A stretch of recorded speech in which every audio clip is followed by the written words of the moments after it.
Here with us today on the Looks Creepy Cool podcast, Stitches and Seams of Time segment, is my friend that I met at a gig while PAing alongside of at Jay-Z's company, ESM Productions, in conjunction with Rock Nation, Sue-Ming Frauenhofer.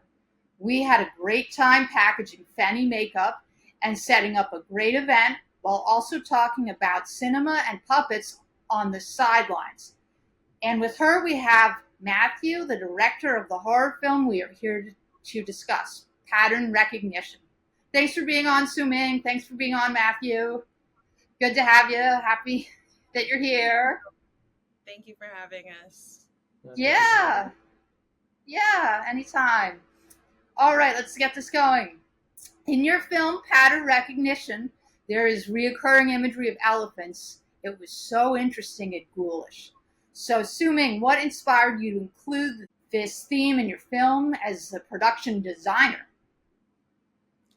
Yeah, I mean, we're indie filmmakers that are making short films in this challenge that lasts 3 weeks. So a lot of the decisions that we make in production design are just based on what we have available and Right.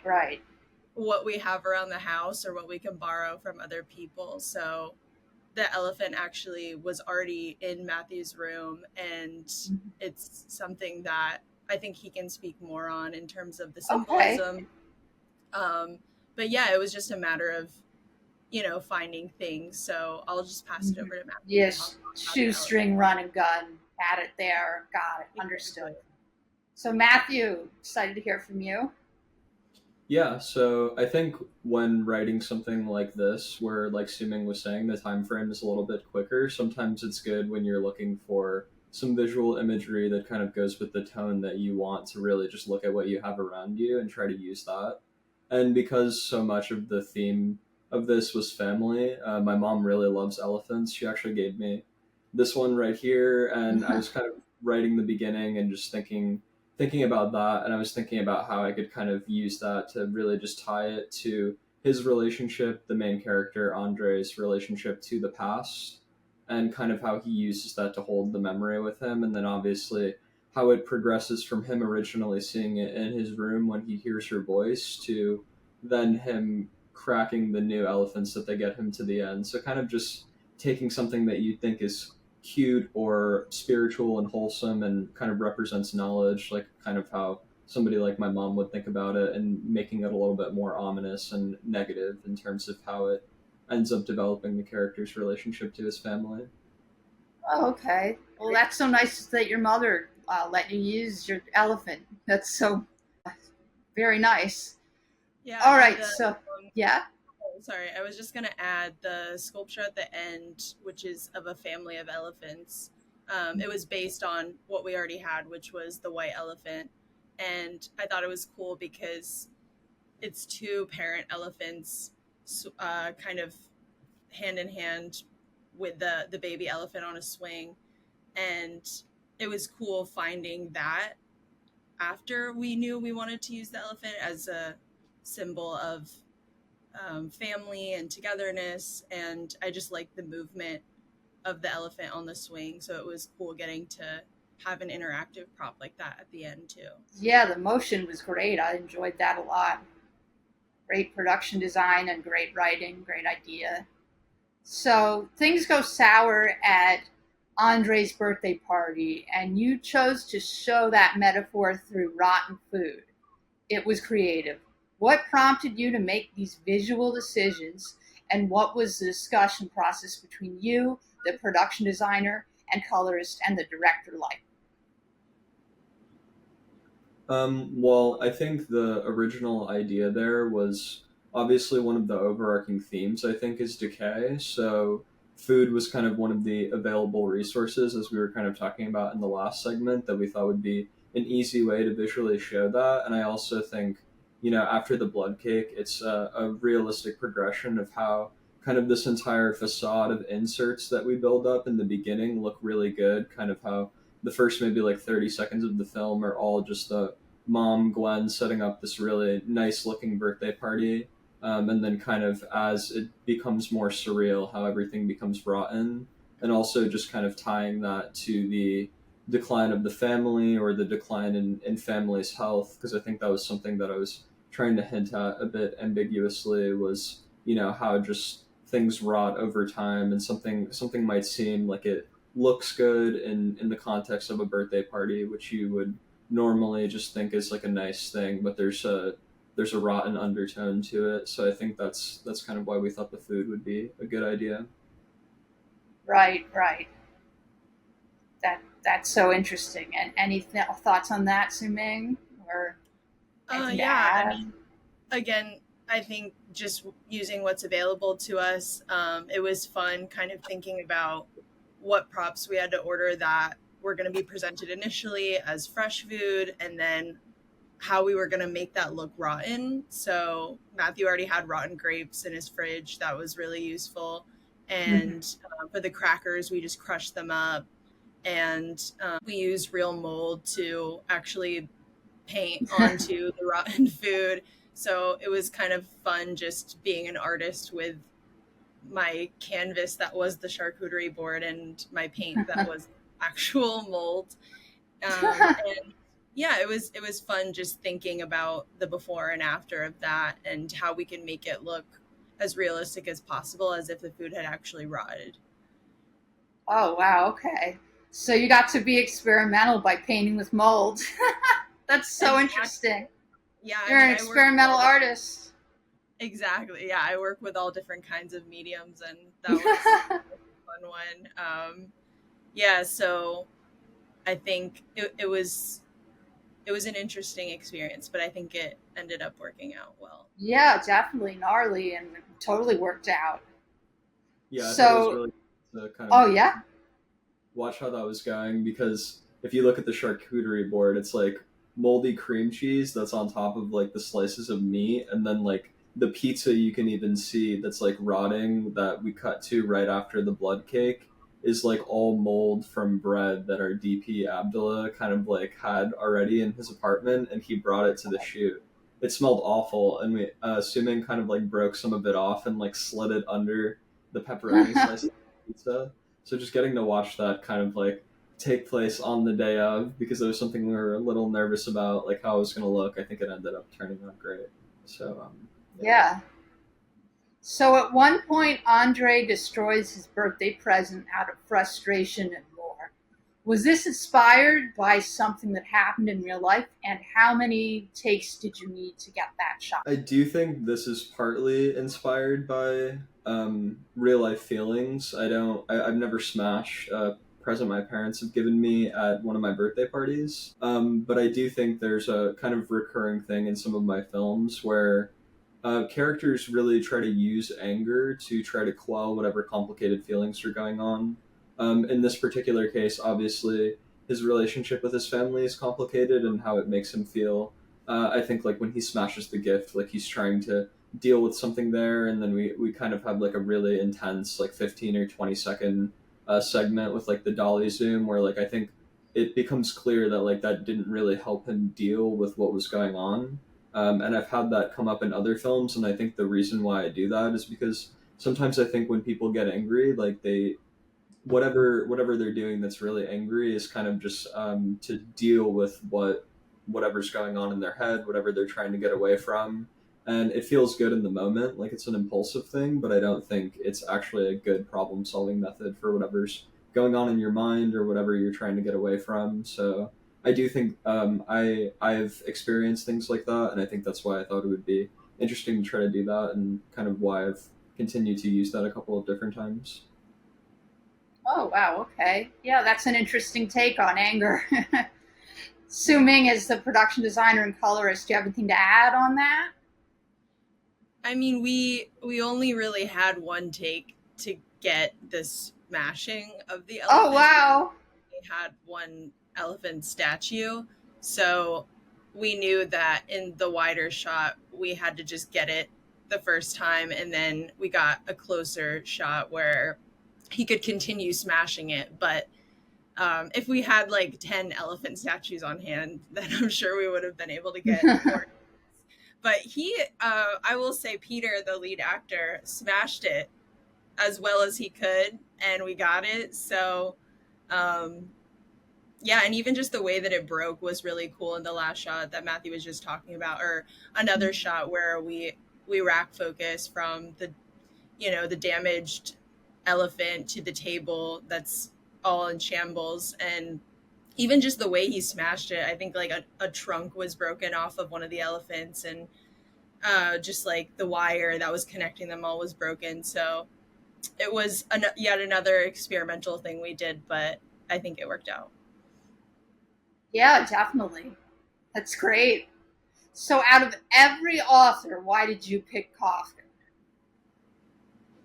Well, I picked Kafka and specifically the Metamorphosis because I think so much of what the Metamorphosis kind of said to me about what the book was about was Gregor being a disappointment to his family. Obviously, there's a lot of pressure on him in the book because of his family's debts and the fact that he's a traveling salesman. So when he wakes up as a bug, I think that kind of reveals some kind of like monstrous, surreal reality about how he feels about himself deep down, regardless of what he's trying to do on a daily basis to keep his family afloat. And also, obviously, the disappointment that comes with his family not really understanding that he's a bug when they're trying to get him out of bed because they're like, why are you not going to work? And I think kind of how that relates to why Uncle Murphy gave him that book. I think there's a little bit of pressure there in terms of, Yeah. you know, you're a 6-year-old and here is, regardless of whether it's a 50-page book or not, like Kafka is usually something you probably read in high school, but he's trying to get him on some advanced intellectual level at a very young age. So I think Murphy is kind of suggesting that him and Eric, his father, are really going to find him a disappointment if he's not going to live up to that kind of intellectual standard that they've set. So he could end up being a disappointment if he doesn't turn out the way that they expect him to be, kind of like Gregor is in the Kafka novel. Right, right. So you hoped it would be meta almost, Yeah. having Kafka in there. Sue-Ming, anything to add on Kafka? Not Kafka specifically, but I think the gift giving of a book, you know, connects to the whole story, as Matthew just said. I mean, in the beginning, they're, you know, displaying paintings.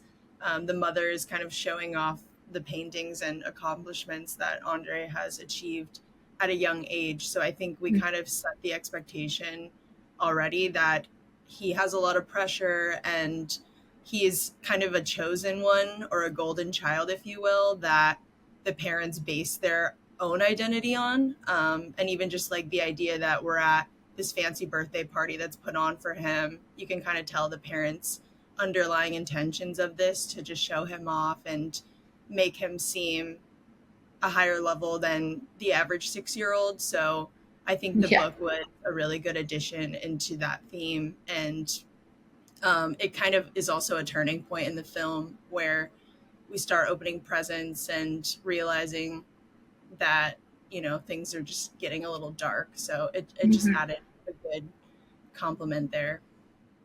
Yeah, absolutely. Right. So, jumping off of Sue-Ming's point for a second, I think the book is also, regardless of the specificities of what book it is, I think one thing I was looking to do with that was kind of just use it to start the argument between his parents, because then you kind of see, regardless of how much they both want to prop him up at the beginning of the film, how different their views on how they want to parent him really are, because obviously Gwen gets mad and somewhat disgusted about the fact that Murphy's giving him that book, and then Eric kind of defends his brother. And I think that all flows nicely into why Andre ends up smashing the present, because things had been surreal before that, and then I think we kind of go back to the realistic world, regardless of how weird it is. It's like they're all just having an actual conversation now, and that's still almost as kind of funny, but just as unpleasant as what was happening before, because now you really get to see how different the parents are. Yeah, definitely. And the gifts got darker and darker, so that really goes with that too. Definitely. So the main character is talked down to a lot in this movie. It was really scary. Good job. Why did you choose to explore that outlet in the creation of fear? And did that element come through in any of your color grading? Yeah, I think overall why I wanted the character to be talked down to so much, because I think there's a particular point in the film where I think this contributes most to building the extremely weird environment, which is when we first see him in the seat after the younger version of him blows the candles out. And then when Gwen, his mother, is cutting the cake, she's almost talking to him like he's a baby. And I think it comes off as very weird and scary. And I think more so than just him being talked down to, just in reality, I think why we almost wanted him to go back into his shoes when he was a kid for a second is because the overarching idea of why this would be scary to me was that just being a child in general and being at the whim of these older people who probably don't have any control of their actual lives, even though they may seem like they do, is a very scary thing in itself. And I think when writing this, we were asking ourselves, what is scary about being a kid in retrospect? And it's really not having any control of what's put in front of you, what you're exposed to, and how that affects you when you're older and how you end up having to deal with that. So I think that was definitely why we wanted to add that element in there, because I do think that is a scary thing to have to go through when you don't really realize that it's happening to you until you're older. Right. Sue-Ming, anything to add on that? Yeah, I think that's a great way to, I think that's a great way to sum it up. I always believe in the idea that as children we just take on our parents' fate, whether we like it or not. And that lack of control, that lack of autonomy is something that ends up molding you for the rest of your adulthood, even once you gain your own autonomy. And it's a lot of the reason that people are the way they are is just the cards that they were dealt. So I think being talked down to as a child, especially when he's being visualized in his adult body, is just kind of a reminder that that is a huge part of who he is and why he feels so deranged internally. And for the color grading, we redid the color grading since we initially did it, and we chose for the interior scenes when he's still walking into his old childhood home to be black and white. So I think it kind of subverts the expectation of having older things in black and white and modern things in color, and reverses that, and just kind of shows a gray, desaturated place that he's in now because of this, I guess like fantasy colored past. And I think now being an adult, I look back at a lot of my memories as very colorful and or like forced to be colorful, when in reality, it maybe wasn't. And I realize as an adult the undertones of certain situations that were made to seem colorful. So it's just about growing up and realizing how your roots have followed you into adulthood. Right. That's so creative. Yeah, and it's just the whole nature versus nurture thing, definitely growing up and then seeing how the past affects you. It's just so rich and fruitful for the genre of horror. So, to add one thing to what Sue-Ming was saying about the color grading, one thing that I think that was looked at a lot in preparation for the film was different point of view shots and how they were used in a very emphatic way when cut to. And I think the point of view shot of kind of going back to when we pan up and now it's the older version of Andre in the chair, and then he sees Gwen, his mother, cutting the cake. It's a very vibrant shot.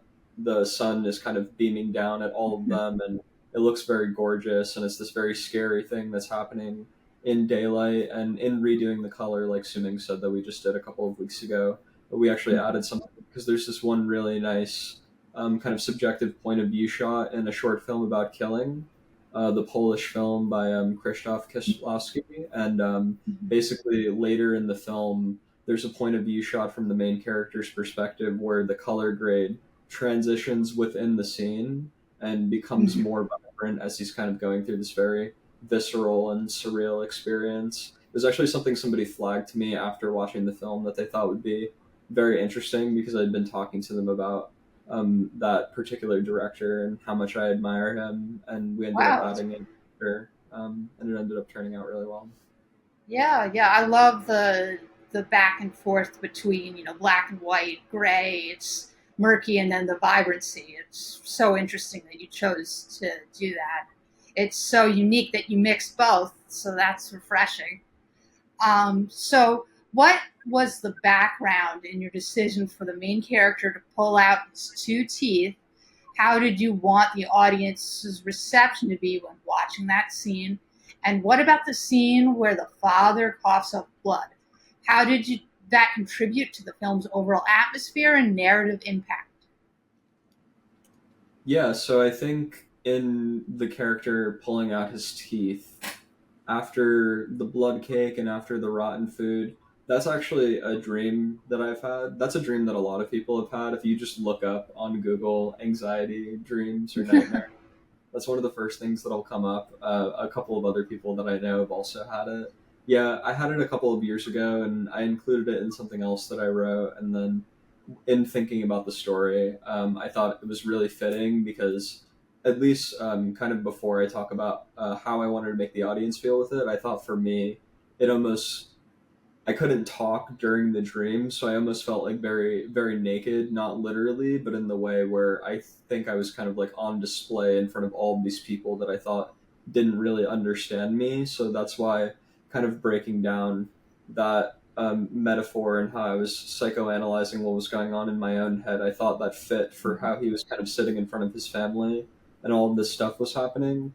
In terms of how it made the audience feel, definitely extremely uncomfortable and kind of like being in front of your family at a birthday party, whether you're young or old, is almost like gouging your teeth out. It's almost like pulling teeth out, like having Thanksgiving dinner, Christmas dinner, or something like that, where everyone's arguing and it feels like to get to a simple place, you Mm-hmm. need to do these extremely difficult things that feel more complicated than they need to be. So getting a Right. visceral reaction out of that is definitely something that I wanted, especially after the uncertainty of kind of like that surreal transition and maybe how that would confuse people, which is definitely what we wanted to do. But I think that's the point where you're like, all right, this is getting disgusting. And Right. I was definitely happy with how that came out. In terms of coughing up the blood, I think that was something that was left ambiguous purposely, but I definitely thought that that was kind of signaling a couple of things. One being that maybe his father just isn't the type of father that would tell him what was going on, which is why when he's coughing up blood and Andre asks, are you okay? And then he responds like, I'm fine, like nothing's wrong, which clearly isn't the case, obviously, because he's coughing up blood. But I think that was kind of just like a little thing that could really sum up maybe his relationship to his father, which is that there's a lot of pressure and a lot of discussion about what Andre's life is going to be and what kind of person he's going to be and what he's going to do. But then when it comes to earnestly discussing what's going on in the father's life, there isn't much honesty there or earnest conversation about what's going on. And I think that kind of contributing to however Andre now perceives what his relationship with his family was when he was younger. Because it's just my perception that, maybe hypothetically he died after not long after the birthday party. That was a possibility if he was coughing up blood. And if something like that were to happen, then Andre would have had no knowledge of that because clearly they're not very truthful with him. So I think that's why we wanted to include something like that so that we could kind of emphasize again the almost lack of control. It's like your father almost plays such a big point in your life when you're at that age, and if you don't actually know what's going on in his life, then you're really at the behest of kind of whatever he's hiding from you and how that's going to affect you when you originally find out. And looking back on things like that when you're an adult is a really hard thing to go through. Right. Right. Sue-Ming, anything to add on the blood or anything like that? Yeah, I think just doubling on the points Matthew made, just the phenomenon of being a child and your parent protecting you through a kind of denial state. And I think that happens to all of us, and parents do it as a way to protect their child and allow them to not worry about them. And I think there's a balance to that. Sometimes it can be good. You don't want to dump all your baggage on your child who can't understand the heavy themes of death and decay and being broke financially, those things. You want to protect them and kind of allow them to just be imaginative and enjoy their childhood, but also at the same time there's a harm to that too when you're too dishonest with your children and you're not letting them in, it kind of makes them feel like, oh, they should also be dishonest to people as a way to protect them or avoid conflict. So it's something that happens a lot as kids, and it's something that we see a lot through adulthood because it's the way that we were taught to communicate and to love. And Right. I really like that theme. The losing teeth thing is obviously it's based off Matthew's dream. I've had a dream like that too, where they just all fall out, and it's a very vulnerable thing. And I also think just kind of a different perspective on losing teeth at his own birthday party table. It's something that you do as a child, is you literally lose teeth. It's a part of growing up and decaying, or I've lost teeth as an adult. So it's just another reminder that we're just biographical Human beings. Yeah, we're not invincible. Exactly. There's no tooth fairy and pattern recognition. Exactly. Yeah. So it's just like a reminder that, losing teeth as a child is a good thing, and it's something that's motivated, but as an adult, it's not a good thing. And it's something that is alarming of some bigger issue of something rotten. And actually Peter had just had a root canal a few weeks before that. So he was really great at acting. Like he was as his teeth were falling out. So kudos to him. And just like a behind the scenes perspective, it was really fun just executing that whole practical stunt, if you will. I had that's great. A film canister of fake blood. We had a bunch of fake teeth. We soaked them in the canister filled with blood, and then I had tweezers, and I would pull them out, and the fake blood was edible, and I would pull them out and just kind of drop them in Peter's mouth and hope that he kept them in there. And just for every take, it'd be like, all right, spit it out, put it back in the canister. All right. It was fun just making that happen, and Peter was such a good sport about it. Yeah. I think eventually we all have to get our wisdom teeth out too, right? Wisdom teeth. So that's another relatable thing. Yeah. Another landmark in growing up is getting removed. It's a big one. Like, I thought I was done with this, and then you have to do it again. All of a sudden. Yeah, just the whole idea of losing teeth is a metaphor for growing up. Definitely.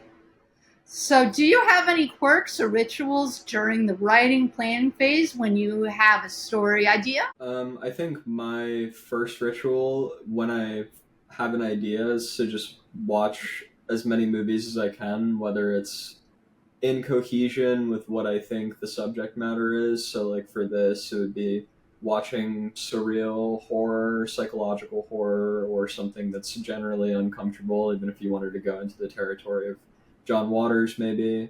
Just watching, or just, he's great. Or just watching something random that you think might just out of nowhere give you some kind of pacing or tonal or editing ideas, even though it's not kind of the same tone or genre as the film that you're making. So I think that's the first thing that I try to do.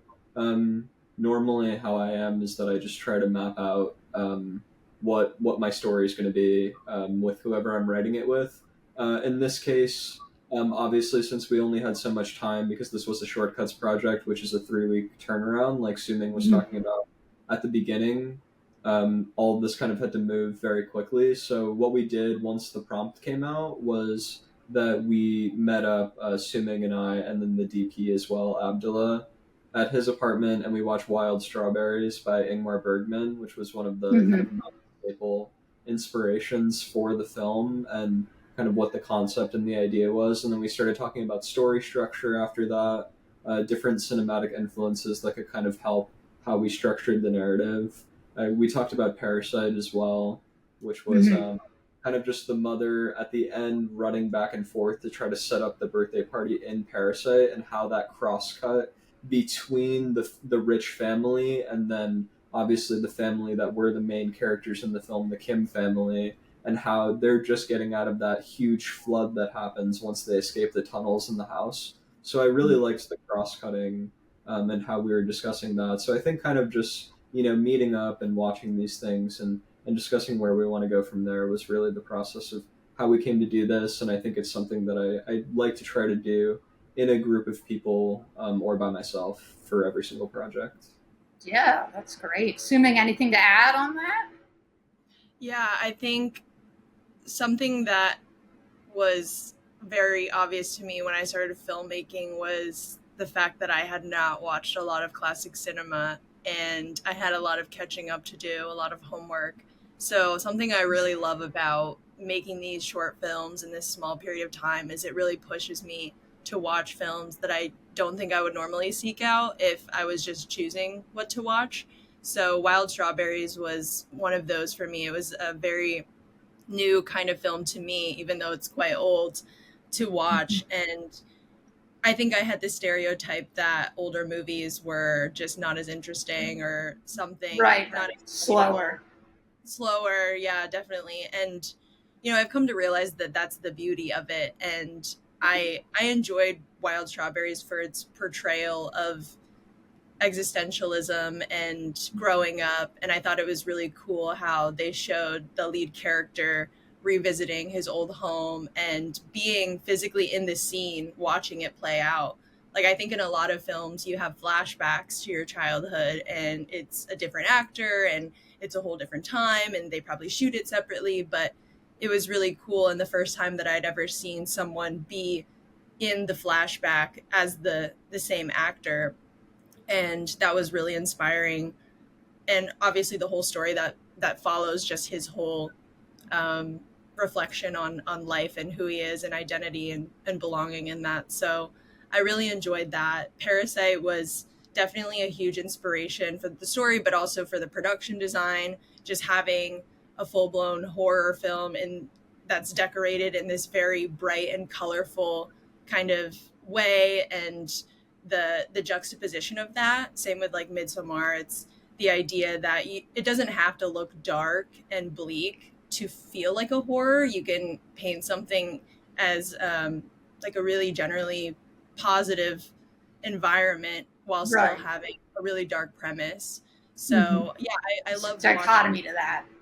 Exactly. Yeah. So I love watching movies. I love brainstorming ideas before writing with other people. I don't love I like writing alone, but I love, even after I have that first draft, just asking people that I trust what they think. I think that's such a crucial part of the planning phase, is getting different perspectives and finding different ways to elevate the story and things that I wouldn't have thought of on my own. So I think it's just a very collaborative process, and I also get to do the homework of watching really great classic movies. That's awesome. Okay, so since this is the Looks Creepy Cool podcast, what is the creepiest thing that has happened to you, and what is the coolest thing that has happened to you? Yeah, I was gonna, I don't know if this is really corny, and it's okay if it is, because I'm kind of corny, but I was really thinking hard about this question, and it's hard to pinpoint exactly the creepiest thing. I think just being a woman is a creepy experience. Sweaty. Outside. And, just experiencing all the things that I do that you understand. But I think more, the thing that I wanted to say was, like, the creepiest thing to me lately has been realizing the passing of time. Like, this is like a specific one-off thing, but I'll think about the date and I'll just be like, how is it already this date? Like, how is this much time elapsed? So I think just like the process of living and growing up is really creepy, because you look at something that happened a year ago and you're like, that feels like yesterday, but I know that I was an entirely different person. And it's also the coolest thing, because you realize how much growth you can have and how much different people at different phases of life will affect you, to see like how you can evolve through that. But I also think it's really odd, and I find myself wishing a lot that time could just pause and that I could just spend more time reflecting and processing, but it just keeps going, and tragedies happen and people die and you lose things, yet nothing stops. And I just think that's the creepiest thing of all. And then the coolest thing? Yeah, I mean, the coolest thing has just been this last year. I started working full time in marketing and sales, and Oh, that was great. my safety. You know, I worked really hard in school to Mhm. get to that point where I could make a stable living and find something that, you know, was positively perceived to society. But then Mhm. things happened and I got laid off, and I started taking a whim and starting to make films and opening a whole new world for myself. So it's almost been a year. It'll be a year in July. And just the amount of growth that I've witnessed and experienced, and all the people that I've met, all the movies that I've watched, it just shows that you can do a lot in a little bit of time if you really just take that risk and believe in yourself. Definitely. And Definitely. yeah, it's just, and you know, I had a whole learning curve too, where I was like, I don't know if I can do this. This is really hard work. I haven't watched a lot of cinema. I don't know as much, all of these things, but I feel like I'm finally surpassing those feelings and proving to myself that I can do something completely different and a lot less certain than what I had planned for so many years. And that's just been really cool to see unfold and to do. And I really love it. Yeah. Yeah, definitely. I mean, it is hard work, but it pays off, and it's, if you really put your heart and soul into it, it's majestic. And there's nothing So rewarding. better about it. It's so rewarding. And, watching a movie is really different than being behind the camera, or doing the hair and makeup, costume designing, just everything. So I think that the practicalness is just the most magical thing ever in Yeah, actually I mean, making the film. seeing how much time goes into every little detail, something Exactly. that you definitely take advantage of when you're watching a film. You just see it and you're Definitely. like, I like it, I don't like it, that was cool, it made me feel something, it didn't. But when you're actually making it and, you know, sorting all the details out, coordinating all the schedules, thinking about Mm-hmm. budget, you really start to appreciate films as a whole when you watch them. Like when I watch them now, I'm like, oh, like that production design, or they lit it that way, or you know, they had the actor do this probably because there's no way they could have realistically pulled this off. Like you just start to see all the magic that goes into filmmaking, and that's just been the coolest Definitely. process. Definitely. How about you, Matthew? The creepiest thing that's happened to me is probably there's been this weird recurring thing in my life where to get deep, I think when two different family members have died, um, I would have woken up both times and had a dream about them the night before. I think this is kind of in cohesion with pattern recognition almost, because to be entirely honest, a lot of the reason why I was thinking about all of this is because right before I joined the group, I basically joined Shortcuts at the same time, assuming in July it's going to be a year soon, like she was saying. And basically, right before that, my uncle, who I was very close with, ended up passing away. And I woke up that morning that he passed without knowing, and I had had this dream about him, and he had really like never entered my dream, but like we were talking and we hadn't spoken a while. And then my mom called me and told me, and it was almost like I had interacted with him for like the last time. And it was really weird. And I think that's almost like a very creepy thing that happens, is like how you could communicate with somebody like that. And I think just being very existential for a second, it brings up like questions of like souls and things like that. Yeah, so I thought that was pretty creepy. The Yeah. coolest thing that's happened to me, um, definitely finding shortcuts.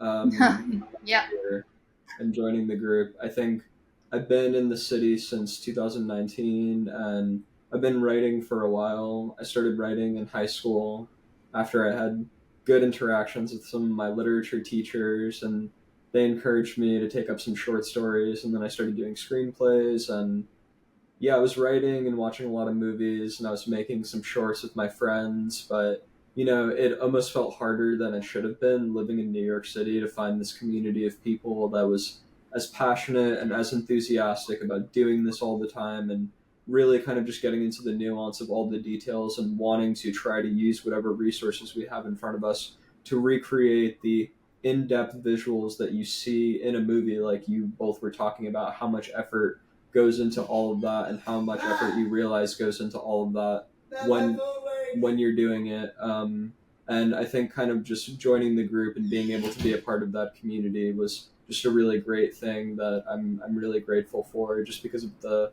amount of collaborations I've been able to have with everybody working on their own films, and being able to grow as a director and a writer doing my own stuff. It's been a really cool almost year, and I'm looking forward to seeing how that develops. Yeah, I mean, your Down to Clown film festival the other day was great. I really had a great time at the Shortcuts Film Festival. So I understand completely. That is cool. Yeah, I never would have heard of Shortcuts if it hadn't been for Sue-Ming. It's a really neat group that if anyone is looking to start making films, doesn't know where to start, or has been making films for a while and just wants a creative outlet and a network of really awesome people to meet, really anyone at any level, just for the purpose of creating, really, and getting better and being inspired and challenged. It's a really cool place to be. Absolutely. Yeah, because I think one thing that becomes hard to people when they want to break into something like filmmaking, I don't think it's just intimidating, not having felt like you don't know enough about film or film history or film theory, but there's also the economic aspect of it, which is that, like both of us, for example, did not go to film school. We weren't trained with ARRI cameras or nice lights or things like that. Like the first short film that we shot, we had my A7S3 in somebody's apartment with no boom microphone, no lights. We were just running and gunning, and we learned a lot from doing that. And I think groups like this really just emphasize that filmmaking is accessible to people, and you can learn, and there are people with gear that will want to help you and will provide you those things in order for you to bring your vision to life. But it's also good to learn through kind of just throwing whatever you have together. I think like a lot of the filmmakers I know that have been doing this for years, they started off using very cheap microphones, like photography lenses, and now they have nicer equipment that they know how to use really well because they didn't start with everything. So, in order to be a good director or a good writer, you don't have to know that you want to do that for the rest of your life when you're 14 or 15 and then apply to film school and, be classically trained in film theory and read textbooks. You just have to work really hard and, just invest yourself in it. And I think that's a great way you can do that. And the budgeting is so important when you're starting out too. Knowing not to overspend or knowing that you have no budget, just knowing how to really do that. I think there are a lot of filmmakers that underestimate that. So that was a good point about the economics of it. Yeah, definitely. It's definitely a trap people get themselves into. Like, you see somebody like 3 or 4 films in, and they're spending over $10,000 on a production. Yeah. Oh, wow. Yeah, I mean, of course, there's classic examples of people who didn't need to make too many short films, but I feel like generally it's probably something you should work up to, because most of the time I think psychologically people build it up in their head that their film will be better if they have this stuff. Yeah. Just the look is the only thing that matters, but of course, like, there's so many other things that are important to making a good movie that I don't think people think about that you can do for free. Like sound design, for example, is obviously like a huge component, especially of a film like this. And like, you can use Artlist for something like that. It's cheap. We didn't shoot this on like a red Komodo or something like that. We, have the GH5, which is a great camera, but it's not going to set you back over 10K. It's not something that you need to rent. So I think, like with YouTube and everything like that, kind of just telling you that your film needs to look this way or needs to be this way, there's a lot of pressure people put on themselves for like what is required to do this. Yeah. And I think having a good, talented crew is so much more important than just, especially when you're starting out, than having, the red camera, the 4K, the Panavision camera, the sky panels, eerie, it's like, I think people really underestimate, like a great, art producer, great, designer, great costume designers, set design, just, I think there's so many people that might not understand that, a great setup for a room in a movie could even, suffice for having such expensive equipment. If you had someone that could just paint something, that might be able to compensate as long as they're a good painter. You know what I mean? Like, I think when you're starting out, and it's just something you got to work up to, all those things, definitely. 100%. I totally agree. And I think the first point you made, most definitely, this is a team game. This isn't about Definitely. one person coming on set and making everything happen themselves. If you don't have a good team, you're not going to go very far. I mean, obviously, there's Definitely. a lot of one-man shows that we see in short films, or where directors are the actors and they have it. But even they need a DP that they trust to control the image and go behind the camera. And I think having a good crew, and kind of like Sue-Ming was saying before when we were talking about process, like writing alone is one thing. I enjoy writing alone, but I also enjoy showing my writing to people I trust and getting their feedback, talking to them about it, and just having people in your circle to constantly be collaborating with, that they're going to give you feedback and help you on your projects and help you brainstorm and troubleshoot and problem solve, and you're going to do that for them. I think that's more important than any nice camera or expensive gear, because you really need those things to make a good film, and you need people to want to work hard. And I think that's the most important thing. And I think writing alone even sometimes gets lonely, so it's great to have a good team of people. So anyway, are there any filmmakers that inspire you? Yeah, I think there's probably too many. I'll giving a couple. I'd say Kubrick is probably the first one. Yeah. Kind of overarchingly, I think for everything. I wouldn't say very particularly stylistically. Like, I don't find myself like I do with some other directors looking at like Kubrick's compositions on shot deck and being like, oh, like that's really something interesting that I want to try to do. I think it's more so like his process, and obviously he's so famously meticulous, but then overarchingly kind of just how he layers his story through using his mise en scène, that makes kind of rewatching his films so rewarding because of how much detail there is in them.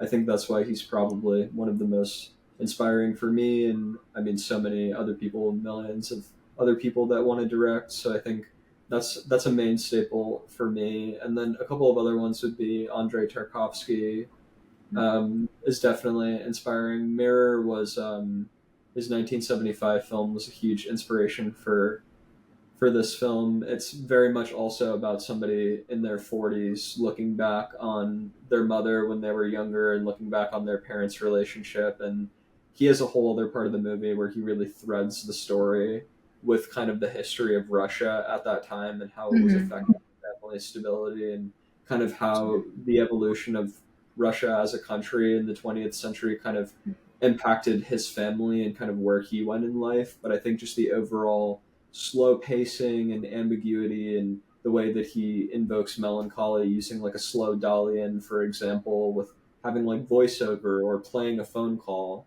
It's like there's this one shot in the movie where you push in on this hallway where there's nobody, and it's the old house that they were in, that they used to live in, where there's several scenes kind of showing him as a kid watching his parents argue. And in pattern recognition, when he goes in the room, when he's inside the house, and we pan to him holding the elephant, and like right before that, when he hears them arguing, when he's in the doorway, like I was very much thinking about Mirror when I thought about that. Obviously there was no slow dolly in, but even kind of just like having that feeling of being in this past place, I think was very much inspired by Mirror, and kind of just Tarkovsky in general, and how I think a lot of Eastern filmmaking is very stylistically different to the US. I think there's a very big difference.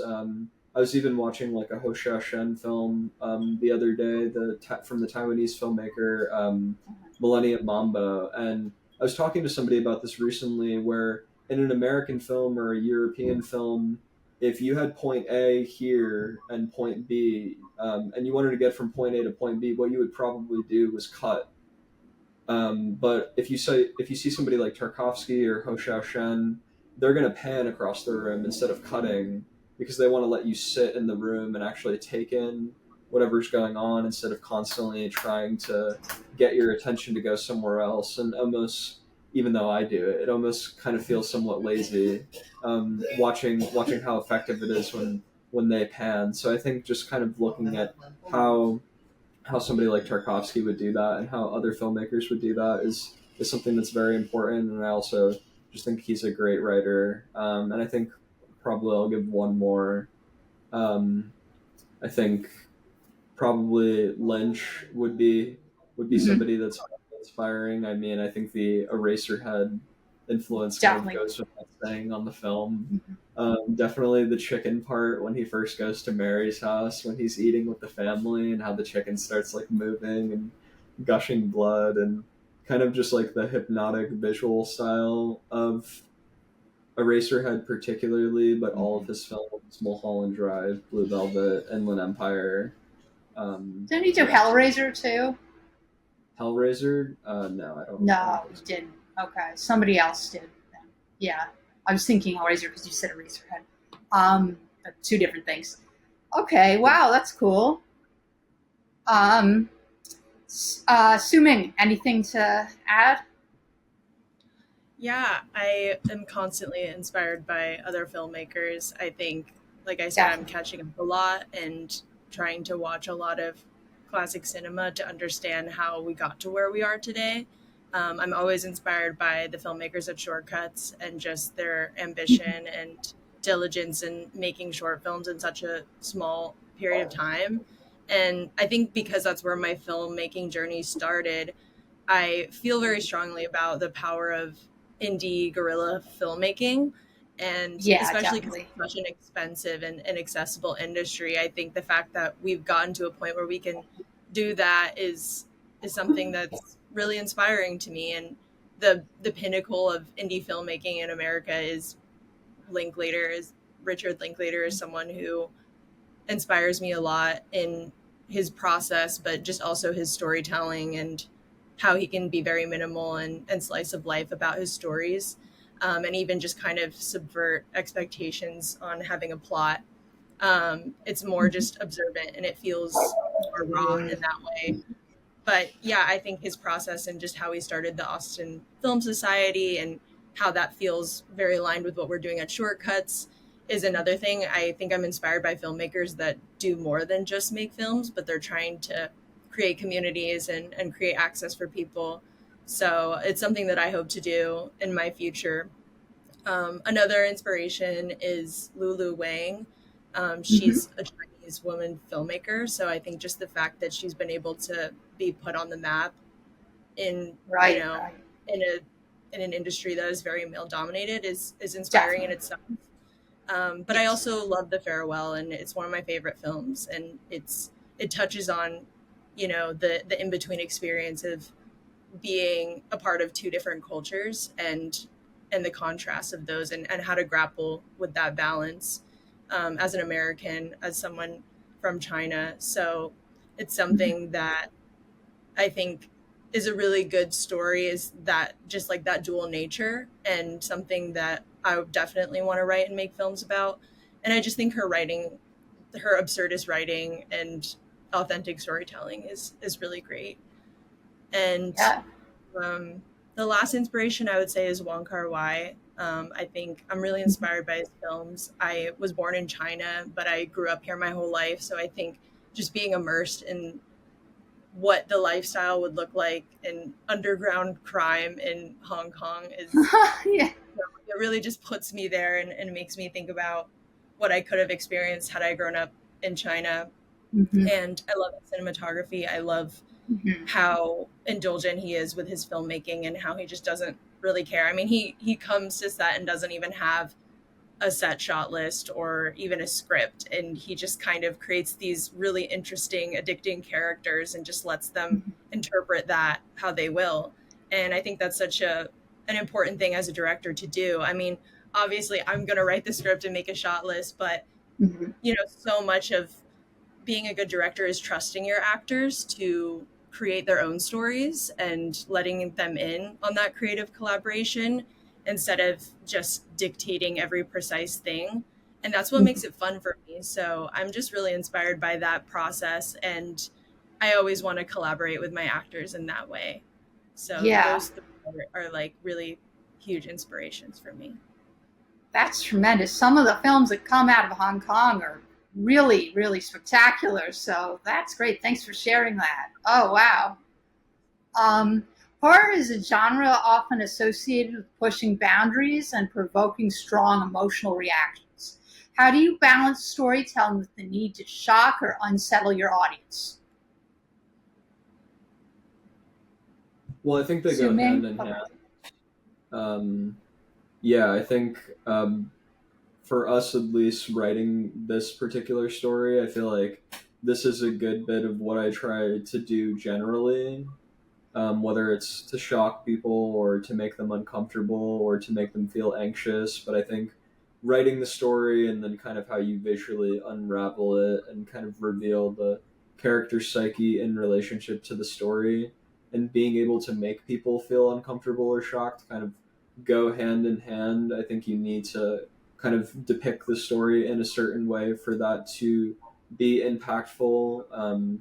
So if you take pattern recognition, for example, like kind of like the beginning setup part is almost building up to the uncomfortable part that ends up happening because you're immersed in this kind of place that you don't understand, but you're seeing all of these things unravel, and then in reality it's kind of like the wool is over your eyes about what's really going on, or maybe you start to think that once you see that things are surreal, but I think it needs to be kind of in cohesion with the story because I think it's definitely kind of just a very distinct stylistic thing to do in terms of how you want to depict that. Like even if you take kind of just a filmmaking tool like a shot, like a dolly zoom, for example. Like a dolly zoom is usually used at a very critical point in the story, and I think if you take Hitchcock for example, like you can make somebody really uncomfortable with a dolly zoom. If you've seen Vertigo, I think he does that times it really well, and it's kind of perfectly in cohesion with what's going on in Jimmy Stewart's mind in that movie and how he built it up. That makes the shot that's extremely well executed and comfortable and tense to begin with. It makes you really feel it. So I think definitely the two go hand in hand. Right, right. Vertigo is a good example of that. Yeah. Yeah, I Sue-Ming, agree. anything to add? Yeah, I think part of my storytelling style as a filmmaker is to shock and unsettle specifically. So Mm-hmm.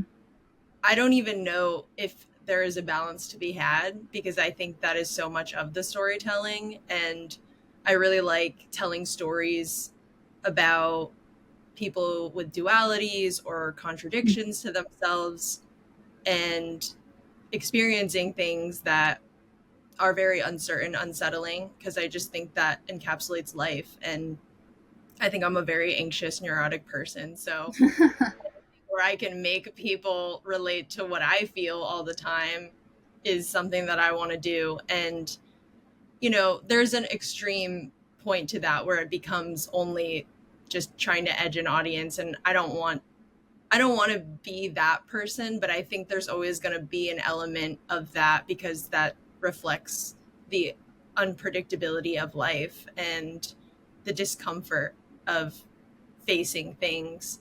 And any good story has a good tension where, you are made to feel emotional for that character. And so that juxtaposition of who they are and the situation they're in is, I think, what creates a good story. Definitely. Absolutely. Wow. Kind of jumping off of that for a second, I think kind of like if you look at the base of screenwriting, a lot of people will say that it's just the original problem that you come up with in the story or the conflict that the main character's having that allows you to build tension. So if you are going for something anxious and jarring, which assuming I feel like we both do, then it's really just what the original tension that you're building because of whatever problem the character, the main character, or if it's an ensemble film, the characters are going through. And then after that, I think if you do it smartly, then you can kind of be as anxious or as shocking or as jarring as you want to be, and it will kind of serve the purpose of whatever tension you've originally created through the writing. Right, definitely.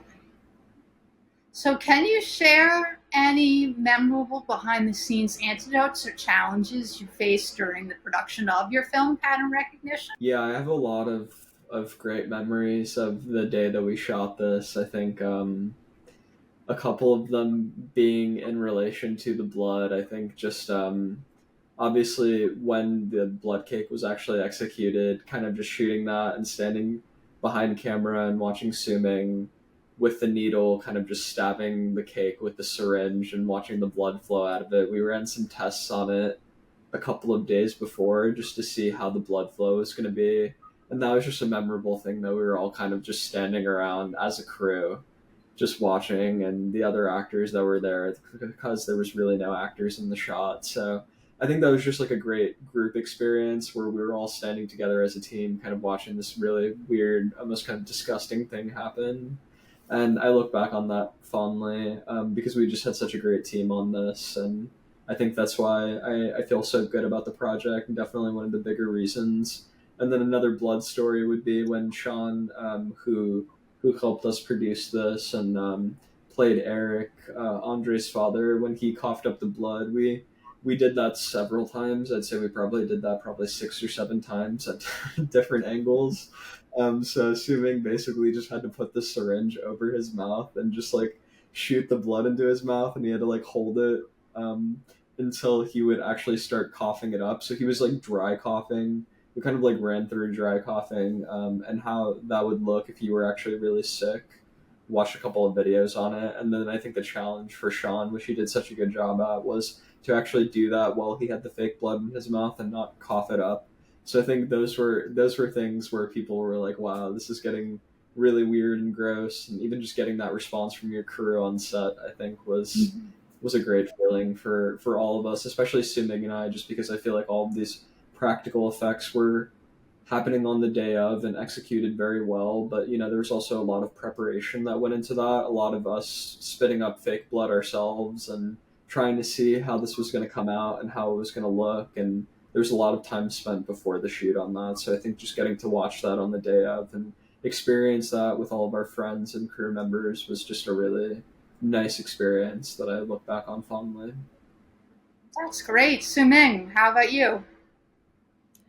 There were so many moving parts to this production and so many memorable moments. But I mean, first of all, we shot this in our backyard, and Matthew and I live in this apartment building. So just the fact that we were able to collaborate and prepare so much beforehand was because we had that advantage of shooting it in our backyard. And it's a perfect little white fence backyard with fake green grass that really worked out for the story we were trying to tell. So just going down there countless times, cleaning the whole backyard, taking reference shots, doing production design beforehand. Like that was just really cool that we even had the chance to do that. And, we talked about the cake, we talked about the teeth and the mold, but we didn't talk about the piñata, which was also really fun. And, in the story, Peter, the actor, he hits the piñata, and this is supposed to be a moment where he's like, okay, can I actually have something now at my own birthday party? Goes and whacks the shit out of it just for there to be empty wrappers coming out. And so we ordered a piñata that came empty, and we ordered a bag of candy, and then we had the task of emptying the wrappers, which, by nature we just ate a bunch of candy, and then we gave our crew and passed a bunch of candy on the day of. So it was just fun, like having the task of emptying candy wrappers by simply eating them. And also I think working with a child actor for the first time was a really interesting experience.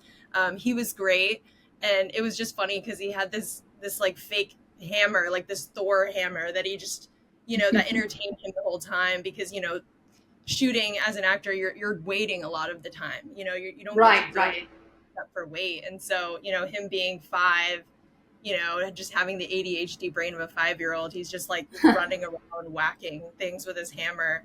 And but he was a great sport, so it was just fun. And his mom is actually in the film too.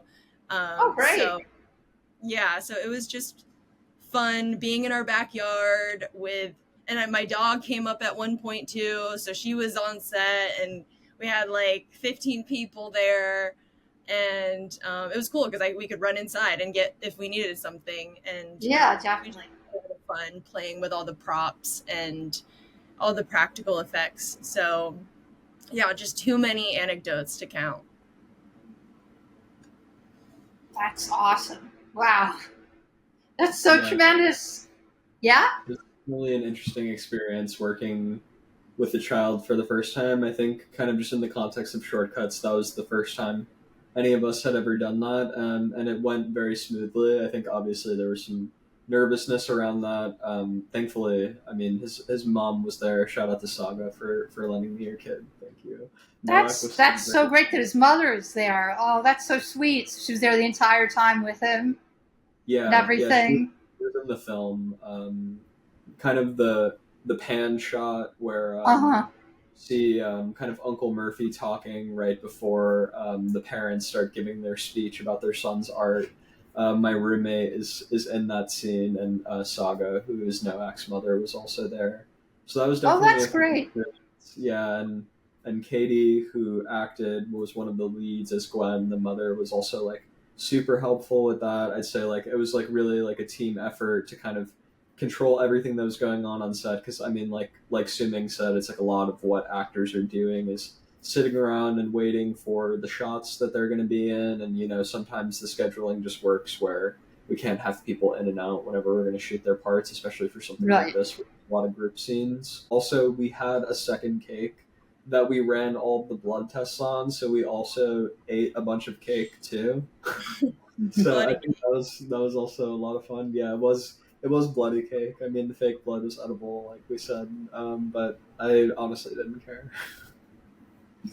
Yeah, it was just so much fun decorating a birthday party for a set. I felt like I got to tap into my inner child through all of these ways that we're talking about, and also just decorating for it, blowing up the balloons, hanging up, you know, all the banners, and just making it. It just felt like this is something I probably will have to do at some point, and that I've done before, and it was just an exercise overall, and it's one of my first production design experiences where I really went in and I really wanted to be diligent about the details of it.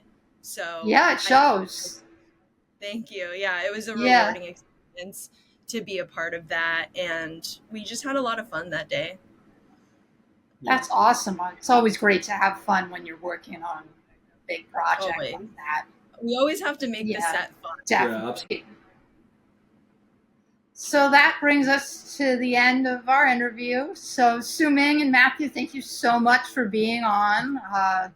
Anytime you want to come back on, feel free. And yeah, thanks again for being guests on the Looks Creepy Cool podcast. Thank you so much. More weird horror movies to come. Oh, I'm so excited to see them. Thank you so much. Yeah, this was a pleasure, Louise. Really appreciate the opportunity. Thanks for being on. Okay.